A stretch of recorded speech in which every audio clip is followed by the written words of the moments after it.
केंद्रीय मंत्रालयानं नुकत्याच मंजूर केलेल्या UPS म्हणजेच एकीकृत पेन्शन योजनेचं कर्मचाऱ्यांनी स्वागत केलं आहे। केंद्रीय कर्मचाऱ्यांनी त्याबद्दल केंद्र सरकारचे आभार मानले आहेत।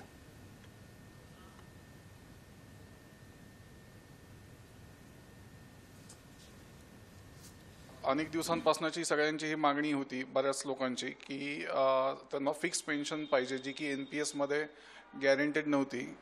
तर 50% फिक्स पेन्शन जसं ज्या पद्धतीने जुन्या पेन्शन योजनेमध्ये मिळत होती, तर त्या पद्धतीने आता UPS मध्ये देण्याचा निर्णय केंद्र सरकारने घेतलेला आहे।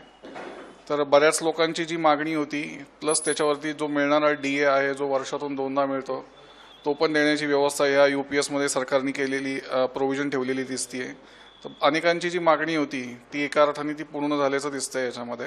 UPS आणि NPS हे दोनच स्कीम होत्या। आता युनिफाईड पेन्शनच्या द्वारे थोडीशी आम्हाला क्लॅरिटी आली आहे की आपल्याला एक मिनिमम पेन्शन तरी मिळणार आहे, जे NPS मध्ये आधी नव्हतं।